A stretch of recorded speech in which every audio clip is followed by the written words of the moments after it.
तो जय हिंद प्यारे बच्चों। आज हम लोग हिंदी का सभी लघु उत्तरीय प्रश्न देखने वाले हैं। ठीक, टोटल तो हमारा 30 प्रश्न है जो कि बहुत ही महत्वपूर्ण है।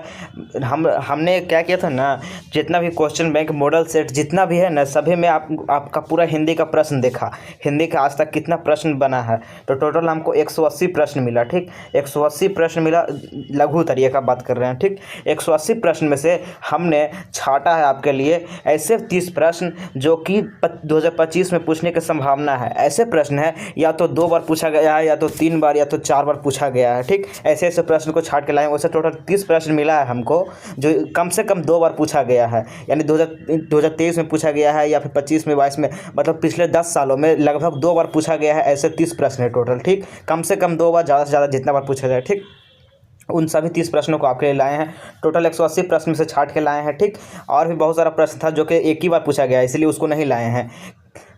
टोटल 30 प्रश्न लाए हैं। इसी में से टोटल देखिए, जब आपका मैट्रिक का परीक्षा होगा तो उसमें आपको 17 फरवरी का हिंदी का एग्ज़ाम है। 17 फरवरी को आपको लघु उत्तरीय प्रश्न टोटल 10 गो आता है। आज हम आपको देंगे 30 गो, जिसकी बहुत ज़्यादा प्रोबेबिलिटी, बहुत ज़्यादा संभावना है कि आएगा 2025 में। 30 गो ऐसे प्रश्न लाए हैं 180 में से छाट के, जिसकी पूरी संभावना है कि 2025 में आएगा। 30 में से कम 7 प्रश्न पक्का आएगा। 30 में से कम 7 प्रश्न पक्का आएगा। हो सकता है 3 प्रश्न नया बिहार बोर्ड क्रिएट कर दे, नया प्रश्न क्रिएट कर दे, लेकिन 30 में से कम 7 प्रश्न तो ऐसा पक्का रहेगा जो कि भले ही लैंग्वेज बदल के पूछा जाए, या तो पूछा जाए वर्णन करें, या फिर पूछा जाए कि अपने भाषा में लिखें, यानी कि लैंग्वेज बदल के पूछ सकता है। लेकिन यही 30 गो रहेगा जो आज हम आपको देने वाले हैं। 17 फरवरी को यही पूछा जाए। इसी में से कम 7 गो रहेगा। अब बनाना कितना होता है? 10 में से 5 बनाना होता है। यदि आप पूरा कंप्लीट कर लेंगे, 30 प्रश्न देख लेंगे, तो आपका एक भी प्रश्न नहीं छूटेगा। पक्का कह रहे हैं। कम से कम 10 को में से 7 को इसी 30 में से रहेगा। भले ही लैंग्वेज बदल दिया जाए, परीक्षा पूछने का, प्रश्न पूछने का स्टाइल बदल दे, लेकिन प्रश्न यही रहेगा। 30 में से 10 को में से कम 7 को, यही 30 में से आएगा। अब आपको बनाना होता है 10 में से मात्र 5 बनाना होता है, तो मतलब समझिए एक भी प्रश्न नहीं छूटेगा 17 फरवरी को, जब हमारा हिंदी का एग्ज़ाम होगा। ठीक, तो चलिए वीडियो को स्टार्ट करते हैं। आप लोग फटाफट इस वीडियो को शेयर कर दीजिए। जैसे यहाँ पर प्रश्न है कि मदन और काजू के बीच का झगड़ा का क्या कारण था। काफ़ी महत्वपूर्ण प्रश्न है, 2 बार पूछा गया है बिहार बोर्ड के एग्ज़ाम में। ये 2023 में लगभग पूछा गया था, 2023 में पूछा गया था, तो 2024 में नहीं पूछा, 2025 में पूछेगा आपसे। ठीक, और 2023 में या 2020 में ही पूछा था। चलिए, कह रहा है मदन और कासू के बीच का झगड़ा का क्या कारण था, या फिर हो सकता है आपसे परीक्षा में क्वेश्चन बदल के पूछ दे कि मदन और कासू के बीच का झगड़ा, मदन और कासू के बीच क्यों झगड़ा हो गया था, लेखक किससे क्या बताना चाहते हैं, ये सब आपसे पूछा जा सकता है। मतलब क्वेश्चन यही रहेगा, आंसर यही होगा, लेकिन क्वेश्चन का तरीका बदल दे तो घबराइएगा मत। थोड़ा देर क्वेश्चन पढ़िएगा, क्वेश्चन को समझिएगा, उसके बाद याद आ जाएगा आपको कि अच्छा ये बताए थे प्रश्न। ठीक, टोटल 30 प्रश्न है, 30 कंप्लीट कर लीजिएगा। अगर आप चाहते हैं इसका PDF, तो PDF के लिए आपको डिस्क्रिप्शन में लिंक मिलेगा टेलीग्राम का। ठीक, टेलीग्राम का लिंक मिलेगा, वहीं पे इसका PDF मिल जाएगा। चलिए वीडियो को स्टार्ट करते हैं। पहला प्रश्न, मदन और कासू के बीच झगड़े का क्या कारण था, तो लिखेंगे उत्तर, मदन और कासू के बीच झगड़े का कारण कासू का ड्राइवर था, क्योंकि उसी ने मदन को उसके गाड़ी को छूने पर रोड में धक्का दे दिया था। जब उसको गाड़ी को छुआ था मदन, आपको याद होगा कि कासू का पिताजी का जो गाड़ी था उसमें मदन टच हो गया था, तो उसकी माँ वहाँ पर थी, तो जो शोफर था उसका ड्राइवर उसको टेल दिया था, ढकेल दिया था, तो गिर गया था, उसको चोट उट लग गया था। ठीक, मदन को, इसलिए जिसके कारण मदन को काफ़ी चोट आई थी। इसलिए मदन नहीं चाहता था कि कासू उसके साथ लट्टू खेले, क्योंकि उसका ड्राइवर उसे गिरा दिया था तो उसे चोट लगा था, तो गुस्साल था, तो नहीं चाहता था कि जो कासू है उसके साथ लट्टू खेले, और मदन ने उसे अपने साथ लट्टू खेलने से मना कर दिया। दोनों के बीच झगड़ा शुरू हो गया और मदन ने कासू के 2 दांत तोड़ दिए। ठीक, तो यही था इसका कारण कि मदन और कासू के बीच झगड़ा क्यों हुआ, क्योंकि उसका ड्राइवरवा था उसको ढकेल दिया था। उस दिन जब वो मदन था, वो कारवा छुआ था उसको, सेन साहब के कार को छुआ था, उस जो ड्राइवर था अगर उसे नहीं ढकेलता, उसे प्यार से समझाता कि बाबू ये अमीर आदमी का घर कार है, इसे मत छुओ, जाओ तुम लोग, तो उसके मन में तो द्वेष का भावना पैदा ही नहीं होता, तो वो कासू को खेलने देता लट्टू, उससे कोई लड़ाई झगड़ा का मतलब ही नहीं बनता। लेकिन ड्राइवरवा क्या किया था, उसको टेल दिया था, उसको चोट आ गया था, उसको खून बहने लगा था बेचारा का, तब मन में तो गुस्सा पूरा भर गया था। जैसे ही कासू आया, मार का दांत तोड़ दिया, कहा कि तो तुमको ड्राइवरवा बड़ा है, उसको नहीं कुछ कर सकते, तोड़ा तो कर सकते हैं ना, पर तोड़ दिया। यानी कि इसका मेन कारण ड्राइवरवे आग लगाया था, वो नहीं मारता था कुछ नहीं होता, उसको ढकेलता नहीं था। तो समझ गए ना दोनों के झगड़ा का बीच का कारण क्या था। इस प्रकार से लिखिएगा अपने शब्द में, 2 नंबर मिल जाएगा। ठीक, पहला प्रश्न हो गया। हम लोग जल्दी जल्दी करेंगे क्योंकि 30 प्रश्न देखना है। चलिए दूसरा प्रश्न है, धर्म की दृष्टि से भारत का क्या महत्व है? काफ़ी महत्वपूर्ण प्रश्न है। धर्मों की दृष्टि से भारत का क्या महत्व है? तो लिखेंगे धर्म की दृष्टि से भारत का काफ़ी ज़्यादा महत्व है, क्योंकि यहाँ सभी धर्म के लोग मिलजुल कर भाईचारा के साथ रहते हैं और देश पर कोई संकट आने पर सभी एकजुट होकर उसका सामना करते हैं। जैसे कोरोना आया था तो सभी एकजुट होकर सामना करते हैं, या फिर जब विदेशी अटैक होता है तो सभी एकजुट होकर उसका सामना करते हैं। यहाँ हिंदू, मुस्लिम, सिख, ईसाई, बौद्ध, जैन, पारसी सब मिलजुल कर रहते हैं, इसलिए भारत में धर्म की दृष्टि से बहुत ज़्यादा महत्व है। यहाँ सभी धर्म के लोग मिलजुल कर आपस में भाईचारा के साथ रहते हैं। ठीक, इस प्रकार से लिख दीजिएगा, 2 नंबर मिल जाएगा। 2 नंबर में कम से कम 4 या 5 लाइन लिखा जाता है, तो 4 लाइन देख रहे हैं, 1 2 3 4 लाइन है, इस इतना लिख दीजिएगा, आपको 2 नंबर मिल जाएगा। इसको थोड़ा पतला कर देते हैं कलम को। चलिए इतना ठीक है थोड़ा। अगला प्रश्न है, लेखक ने नया सिकंदर किसे कहा है और क्यों? मैक्स मुलर वाला चैप्टर से भारत से हम क्या सीखें, उसमें लेखक ने नया सिकंदर किसे कहा है और क्यों कहा है। तो ये भी काफ़ी महत्वपूर्ण प्रश्न, टोटल 30 गो लाए हैं, 180 में से छाट के 30 गो लाए हैं आपके लिए, जो कि 2025 में पूछने का संभावना है। तो ज़रूर पूरा वीडियो देखिएगा, पूरा 30 प्रश्न को देखिएगा। भारत से हम क्या सीखें पाठ के लेखक मैक्स मुलर ने सर विलियम जोन्स को नया सिकंदर कहा है। लेखक ने ऐसा इसलिए कहा है क्योंकि जिस प्रकार सिकंदर ने अनेक देशों को जीतकर विजय अभियान को पूर्णता प्रदान की, ठीक उसी प्रकार विलियम जोन्स भी साहित्यिक और पुरातत्व के क्षेत्र में प्राच्य साहित्य के विश्व के अवगत कराने के लिए संकल्पित होकर लगा हुआ था। जो सर विलियम जोन्स था वो प्राचीन साहित्य से पूरे विश्व को अवगत कराना चाहता था। जिस प्रकार से सिकंदर जो था पूरे विश्व पे अपना कब्जा करना चाहता था, पूरे विश्व को जीतना चाहता था, उसी प्रकार जो सर विलियम जोन्स था वो पूरे विश्व को प्राचीन साहित्यों से अवगत कराना चाहता था। वो पूरा संकल्प ले लिया था कि पूरे विश्व को प्राचीन साहित्य से अवगत कराना है, प्राचीन साहित्य के बारे में बताना है। ठीक, इसी साहस और स्वप्नदर्शी रूपों के कारण लेखक ने उसे नया सिकंदर कहा। इसे आप अपने भाषा में भी लिख सकते हैं, लेखक ने नया सिकंदर किसे और क्यों कहा। तो मात्र 4 लाइन आप लिखिएगा, 4 से 5 लाइन आपको परीक्षा में 2 नंबर मिल जाएगा। ठीक, यहाँ 6-7 लाइन हो गया है, आपको 4 से 5 लाइन लिख दीजिएगा अपने मन से कि लेखक ने नया सिकंदर किसे और क्यों कहा। लेखक मैक्स मुलर ने नया सिकंदर सर विलियम जोन्स को कहा है क्योंकि जिस प्रकार सिकंदर पूरे विश्व को जीतने निकला था और अपने विजय अभियान को पूरा किया था, उसी प्रकार सर विलियम जोन्स भी पूरे विश्व को प्राचीन साहित्यों से पूरे विश्व को अवगत कराने की ठाना था, संकल्प लिया था, और उसके यही साहस के कारण मैक्स मुलर ने उसे सिकंदर कहा था। ठीक, नया सिकंदर। तो इतना लिख दीजिएगा, आपको 2 नंबर मिल जाएगा। अगला प्रश्न देखिए, ये सब प्रश्न है, सब बहुत ही महत्वपूर्ण प्रश्न है। अगर सब 30 क्लियर कर देंगे ना तो आपको एक भी परीक्षा में नहीं छूटेगा, इसी 30 में से आएगा। चलिए अगला है, जाति प्रथा भारत में बेरोजगारी का एक प्रमुख और प्रत्यक्ष कारण है, कैसे?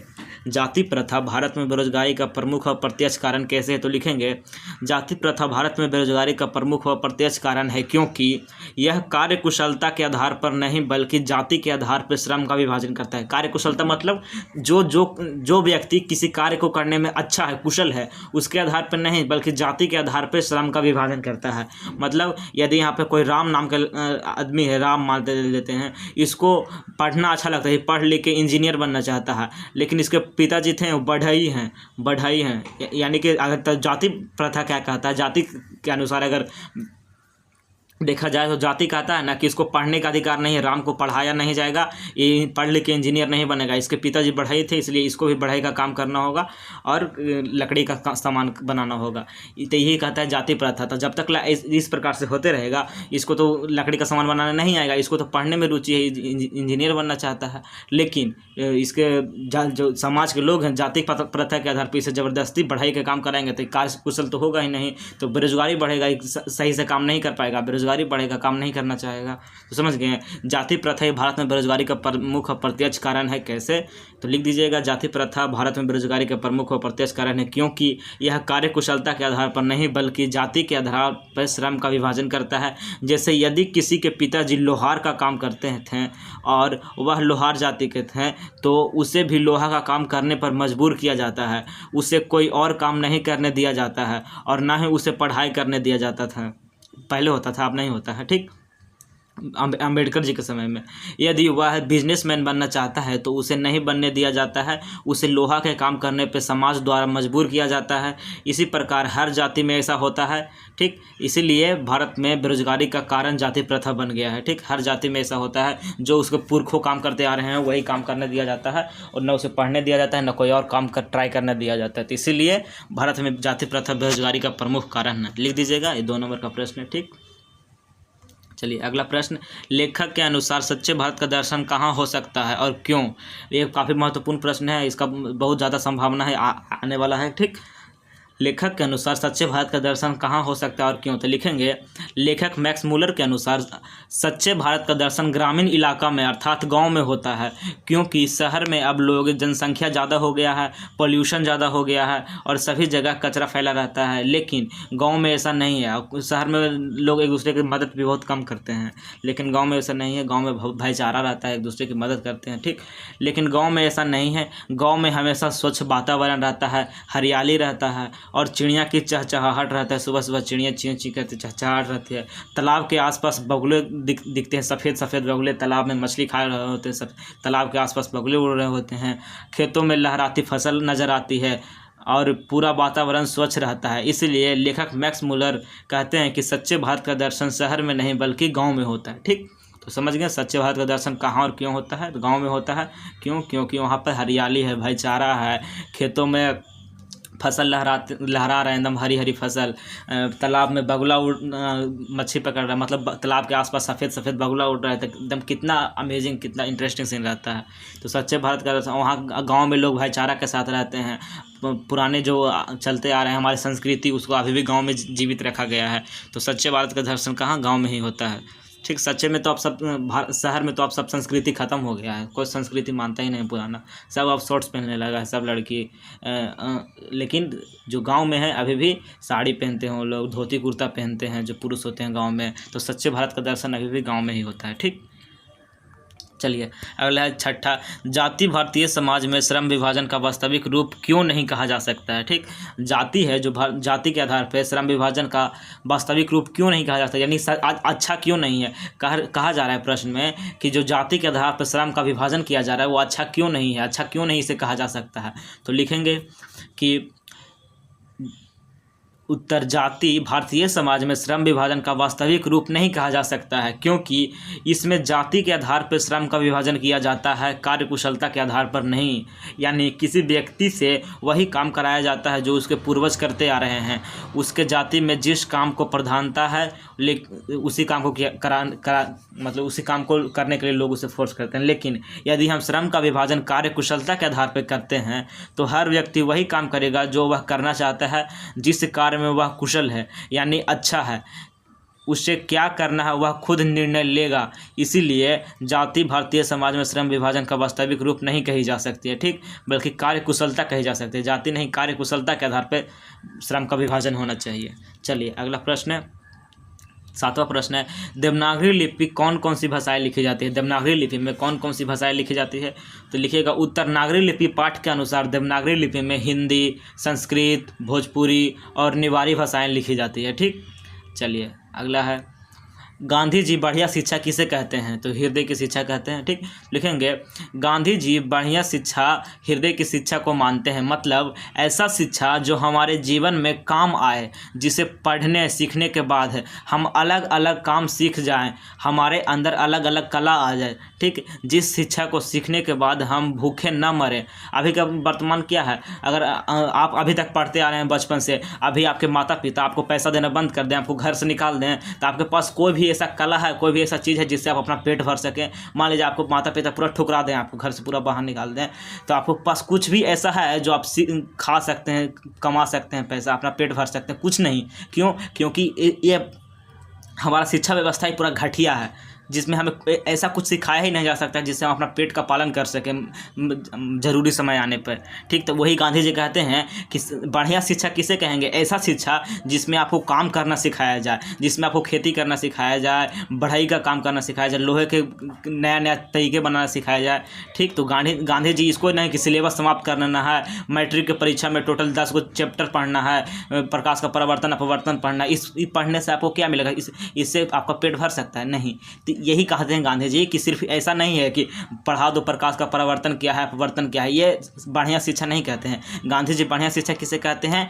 वैसी शिक्षा जिसमें आपको कला सीख जाए, आपको कला आ जाए, ठीक, जिसे सिखाने के बाद हमें भूखे ना मरना पड़े, ठीक, किसी प्रकार का काम सीख जाए और अपना पेट पालन कर सके। अर्थात गांधी जी का कहना है कि बढ़िया शिक्षा में बच्चों को लकड़ी के सामान बनाने की कला सिखाई जानी चाहिए, जिससे वो थोड़ा बहुत खिलौना बेच के भी तो अपना पेट भर सकता है।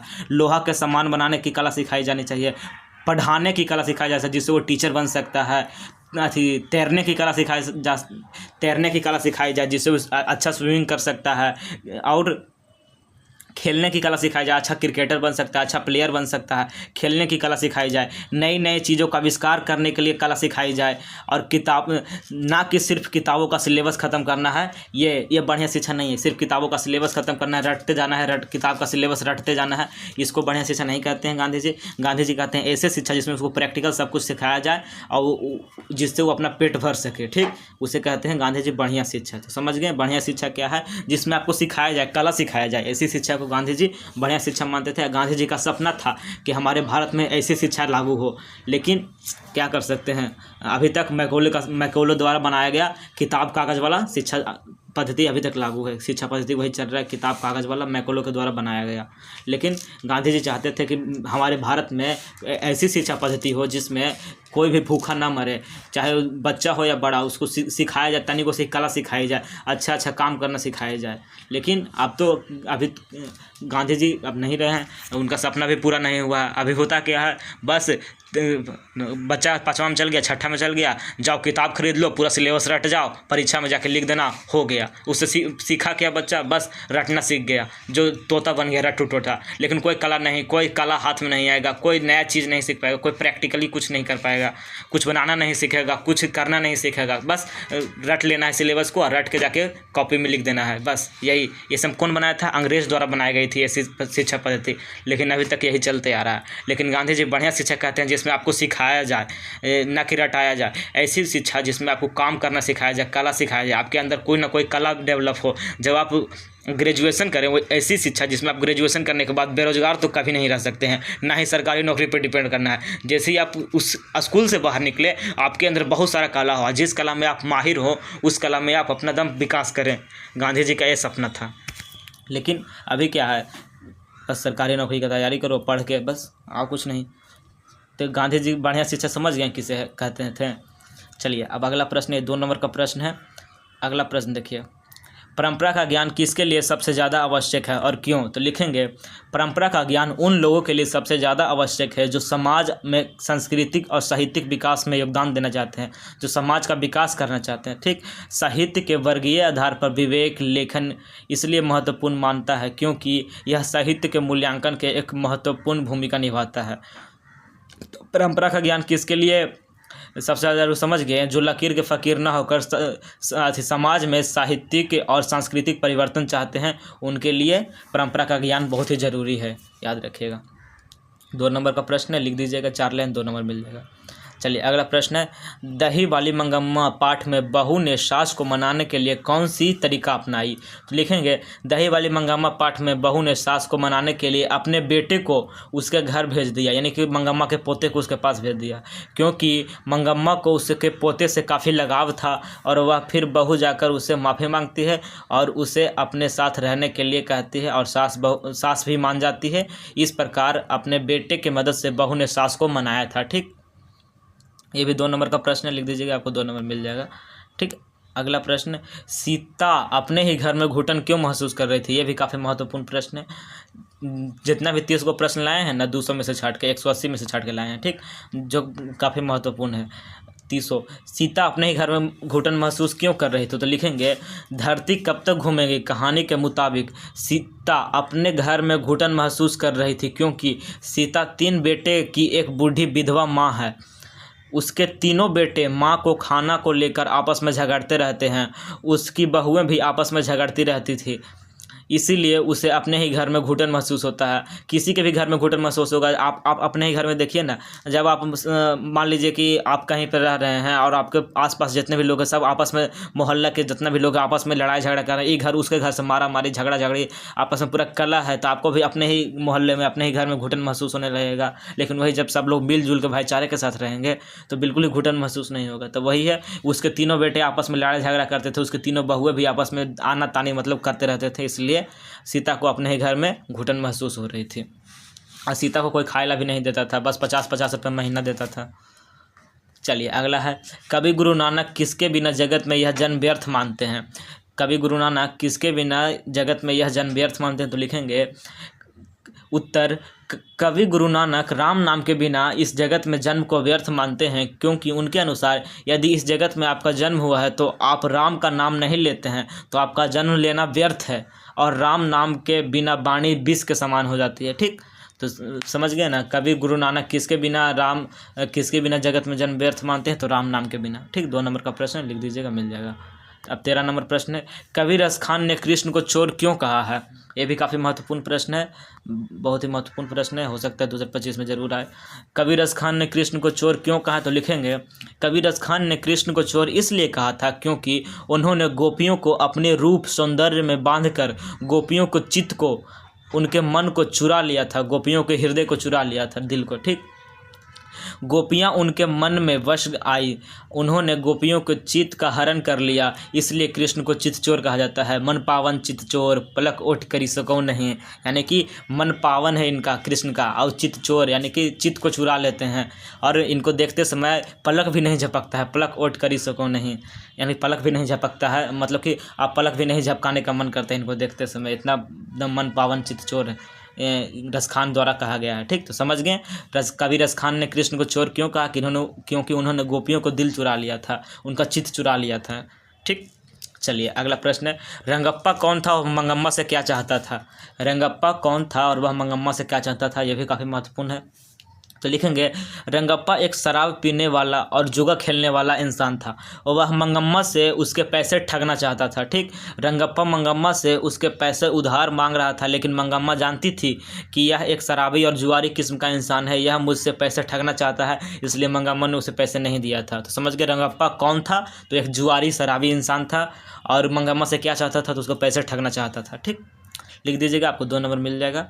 चलिए अब अगला प्रश्न है, हरिरस से कवि का क्या अभिप्राय है? हरिरस जो हमारा पहला पाठ है, राम नाम बिनु बिरथे जग जन्म, उसी में है। हरिरस से कवि का क्या अभिप्राय है? तो लिखेंगे उत्तर, हरिरस से कवि गुरु नानक का अभिप्राय है कि भक्ति रस, हरिरस मतलब कि हरि मतलब विष्णु, भगवान, तो हरिरस मतलब भक्ति रस, गुरु कृपा और ईश्वर रसास्वादन। हरिरस से अभिप्राय गुरु कृपा और ईश्वर रसास्वादन से है, जिसने अपने जीवन में राम नाम के सरोवर में डुबो दिया। ठीक, राम नाम के सरोवर, अपने जीवन को राम नाम में सरोबोर कर दिया, उसने इस भाव सागर से मुक्ति का मार्ग प्रशस्त कर लिया। तो मेन रूप से समझिए ना, हरिरस का क्या मतलब है कि भक्ति रस, जो हमें राम नाम के जाप करने से मिलता है। ठीक, तो राम नाम बिनु बिरथे जगी जन्म पाठ से लिया गया। हरिरस का मतलब भगवान का रस, रसास्वादन, जो भगवान के भक्ति में जो रस है जिससे अंदर आत्मा की खुशी मिलती है। आप लोग देखते होंगे जब आप मंदिर या मस्जिद जाते होंगे, कहीं भी जो आपका धार्मिक स्थल है, वहाँ पे जाते ही आपको क्या होता है, एकदम अंदर से एकदम शांति मिलता होगा, अंदर से एकदम रस की अनुभूति होती होगी, भक्ति रस की अंदर से। ठीक, तो उसी को कहेंगे हैं हरि रस। तो ये 16 नंबर प्रश्न समझ गए, 2 नंबर का प्रश्न है, लिख लीजिएगा। अगला प्रश्न देखिए, कह रहा है 20 के दांत कहानी का नायक कौन है? यह भी काफ़ी महत्वपूर्ण प्रश्न है। 20 के दांत कहानी का नायक कौन है? तो लिखेंगे उत्तर, 20 के दांत कहानी में मदन एक ऐसा पात्र है जो अहंकारी के अहंकार को नहीं सहन करता है, बल्कि उसका स्वाभिमान जागृत होता है मदन को, और वह खोखा जैसे बालक को उसको ठोका था ना, 2 दांत तोड़ दिया था ना, ठोकर देकर बरसों से दबे अपने पिता की आँखों भी खोल दिया था, उसके पिताजी का भी आँख खोल दिया था। यानी उसके पिताजी भी, जब खोखा को मारा था ना मदन, तो उसके पिताजी भी दम गर्व से दम ऊंचा हो गए थे, खुश हुए थे, क्योंकि उनका बदला ले लिया था, बरसों से दबा हुआ आग उसको पूरा कर दिया था।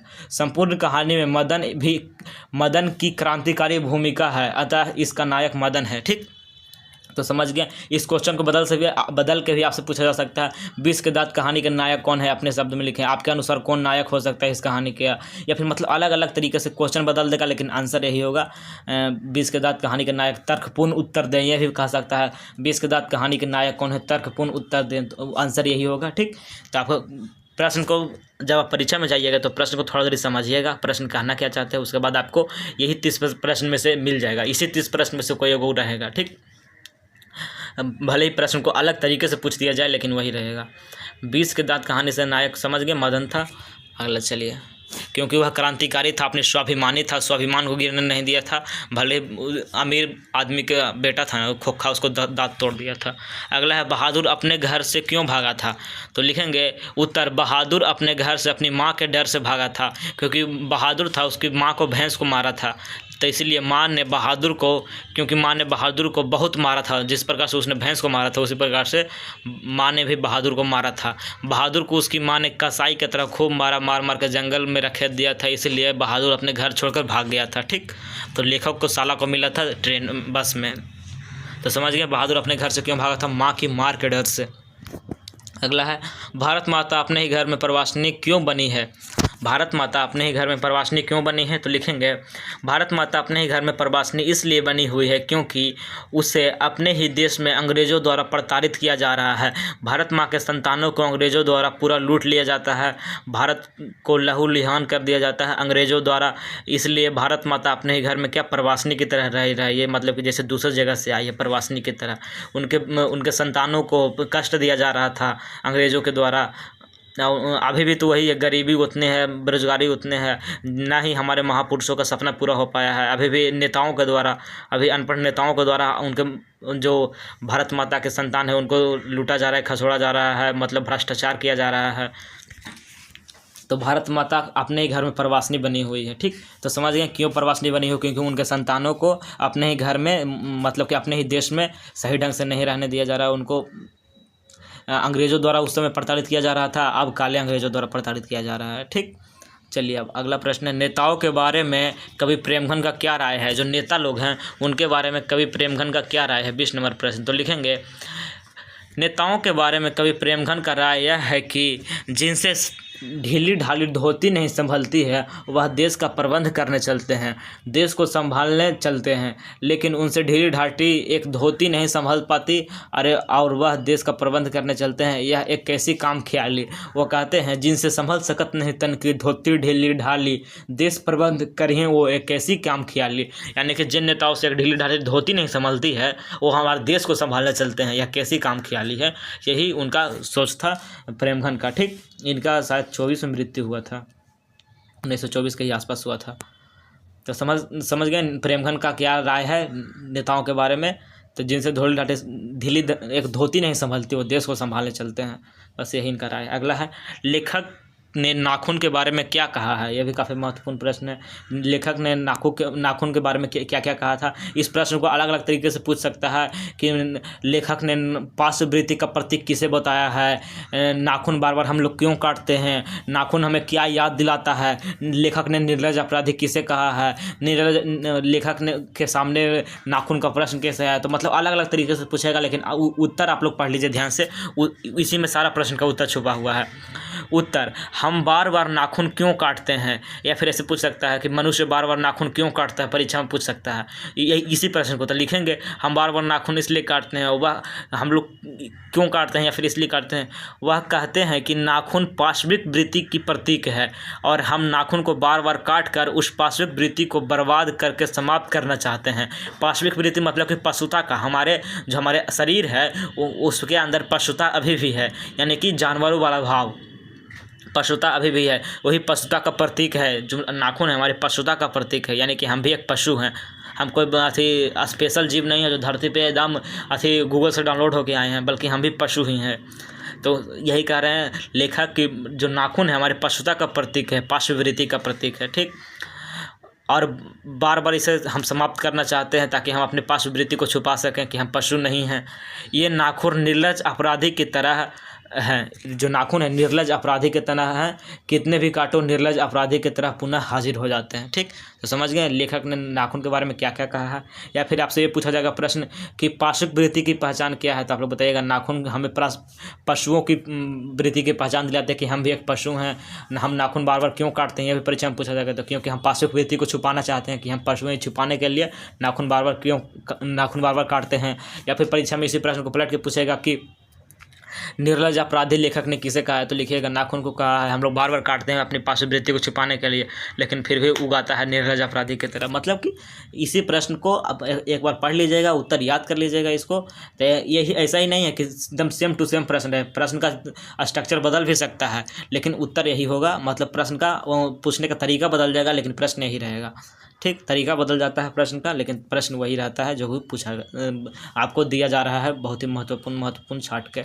चलिए 22 नंबर प्रश्न है, देवनागरी लिपि के अक्षरों में स्थिरता कैसे आ गई, तो लिखेंगे उत्तर करीब दो सदी पहले यानी 200 साल पहले देवनागरी लिपि के टाइप बनने लगे। ठीक, और इसमें पुस्तकें छपने लगी, इस कारण से इसके अक्षरों में एक रुकता और स्थिरता आ गई।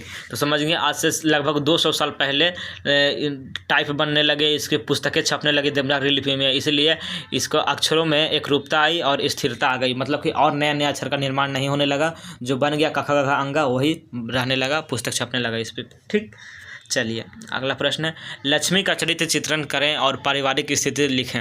लक्ष्मी के इस परीक्षा को ऐसे पूछ सकता है परीक्षा में प्रश्न कि ढाते विश्वास कहानी के आधार पर लक्ष्मी की वर्णन करें। लक्ष्मी कौन थी, लक्ष्मी क्या करती थी, मतलब कि लक्ष्मी कौन थी। मतलब परीक्षा में लक्ष्मी के बारे में अलग अलग तरीके से पूछा जा सकता है लेकिन प्रश्न यही रहेगा। ठीक, तो लिखेंगे उत्तर लक्ष्मी उड़ीसा के गांव की एक घरेलू स्त्री है जो कर्मठ है। लक्ष्मण उसका पति जो कोलकाता में काम करता है और जो कुछ पैसे भेजते थे जिससे बच्चों का पालन पोषण नहीं हो रहा था, तो वह तहसीलदार के यहाँ छोटे मोटे काम करती थी खाना दाना का। ठीक, तो वह पति परायण थी। तो जो लक्ष्मी थी उसके बारे में लिख दीजिएगा, चरित्र चित्रण कीजिएगा उसके बारे में कि ढाते विश्वास कहानी का प्रमुख पात्र है। उड़ीसा के रहने वाली एक गांव की महिला थी जिसके पति कोलकाता में कमाते थे, मजदूरी करते थे। ठीक, लक्ष्मी अब उसके जो पति भेजते थे पैसे, उससे बाल बच्चों का भरण पोषण नहीं हो पाता था, तो वह तहसीलदार के यहाँ काम करती थी, छोटा मोटा बर्तन मांजने का काम, मतलब कि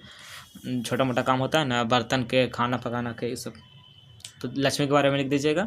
अगला प्रश्न, ढाते विश्वास कहानी के बाढ़ का चित्रण अपने शब्दों में करें। ढाते विश्वास कहानी के बाढ़ का चित्रण अपने शब्दों में करना है, तो लिखेंगे। या फिर पूछा जा सकता है ढाते विश्वास कहानी को अपने शब्दों में लिखें, यह भी पूछा जा सकता है। या फिर पूछा जा सकता है उड़ीसा का जनजीवन हमेशा बाढ़ से प्रभावित रहता है, कैसे बताएं। परीक्षा में इस प्रश्न को बदल के ही पूछा जा सकता है कि उड़ीसा का जनजीवन हमेशा बाढ़ से प्रभावित रहता है, कैसे बताएं। तो यही प्रश्न है, बस आपको थोड़ा सा उत्तर में हेरफेर करना होगा। दलई बांध पर काफ़ी श्रम करके भी लोग सफल न हो सके और बांध टूट ही गया। सूचना मिलते ही टीले की ओर सभी लोग दौड़े, पर पानी का बहाव तेज था, कुछ लोग रास्ते में बह गए, स्कूल भी पानी में भर गया था, घुटने तक पानी। लोग छत पर खड़ा रहे, पर कमरे वाले की क्या गति हुई यह किसी को मालूम नहीं। लक्ष्मी आदि कुछ लोग वृक्ष की जटा और डाल पकड़ कर लटक गए।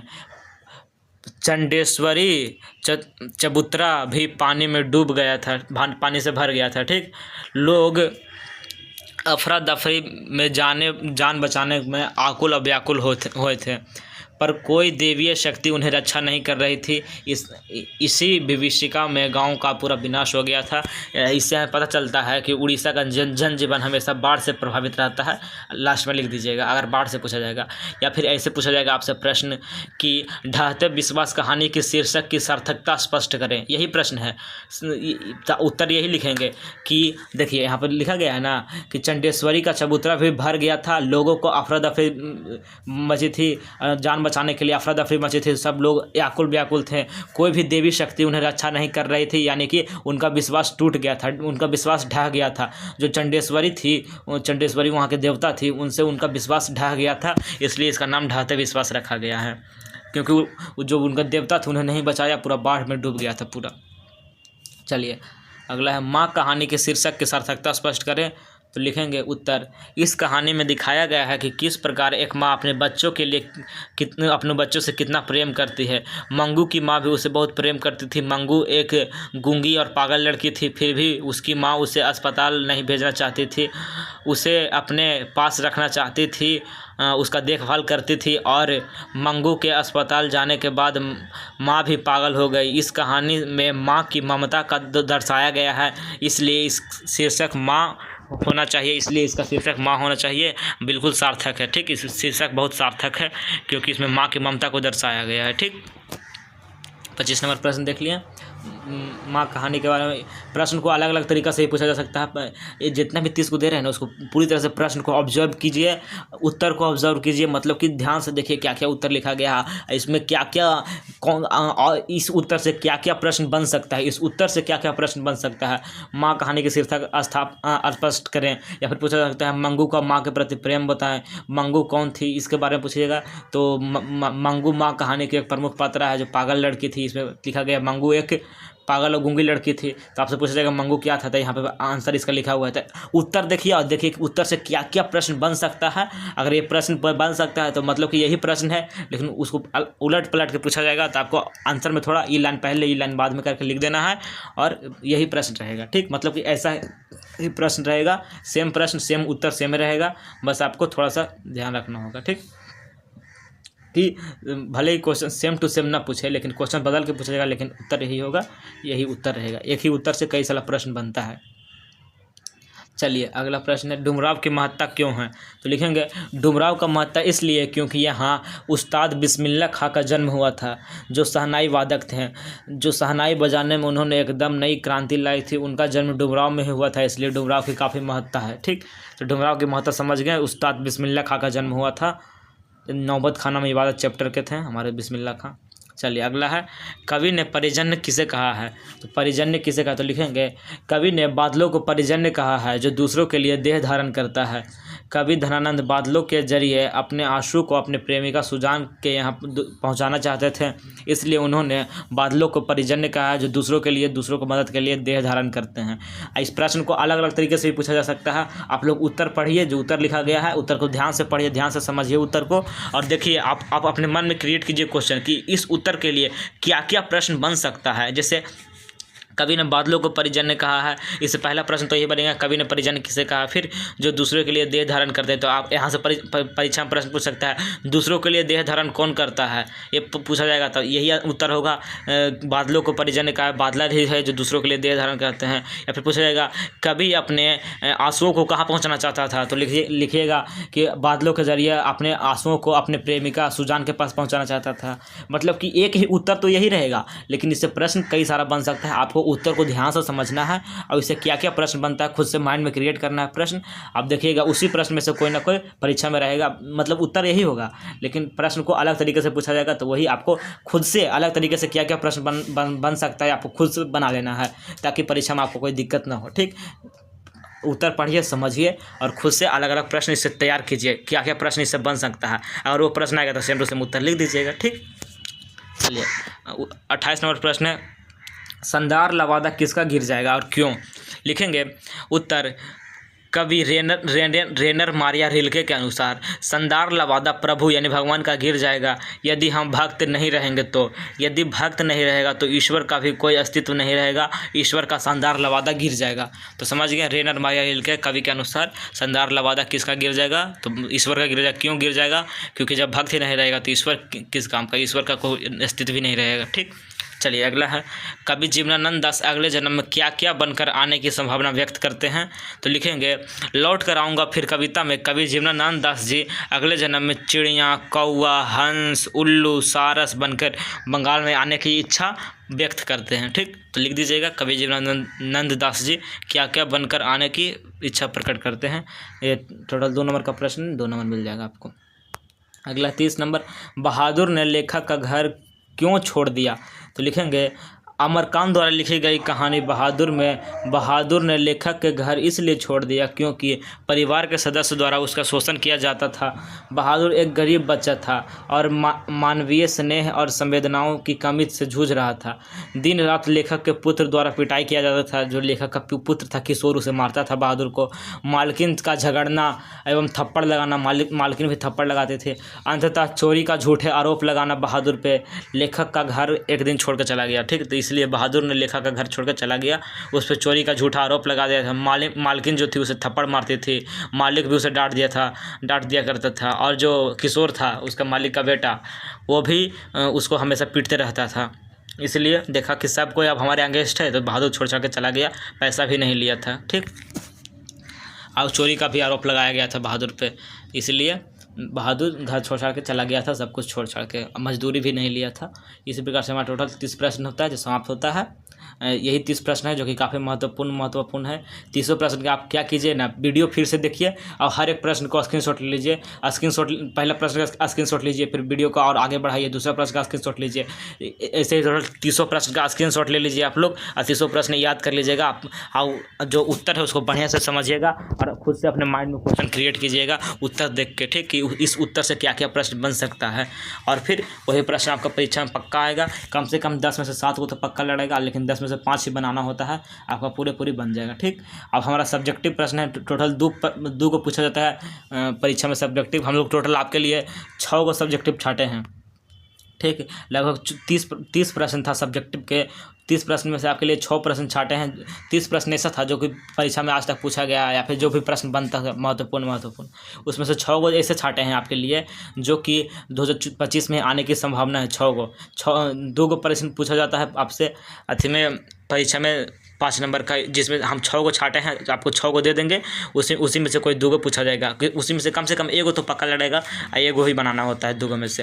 तो ये 6 में से 1 कम से कम पक्का आएगा। ठीक, तो ये 6 को आपको दे देंगे हम। अभी 2 नंबर का हो गया है, इसके बाद आपको हम दे देंगे 5 नंबर वाला। कमेंट कर दीजिएगा 5 नंबर वाला के लिए। ठीक, अगर वीडियो अच्छा लगा है तो इस वीडियो को लाइक ज़रूर कीजिएगा। ठीक, आपके लिए मेहनत से 180 प्रश्न में से टोटल 30 प्रश्न ढूंढे थे बहुत मेहनत से। ठीक, जो कि या तो 2 बार, कम से कम 2 बार पूछा गया, 3 बार 4 बार, बहुत ही महत्वपूर्ण है। ठीक, और इस वीडियो को अपने दोस्तों के पास जरूर शेयर कर दीजिएगा ताकि उनको भी लाभ हो, उनको भी सभी प्रश्न के बारे में पता चले, जो कि 2025 में आने की पूरी संभावना है।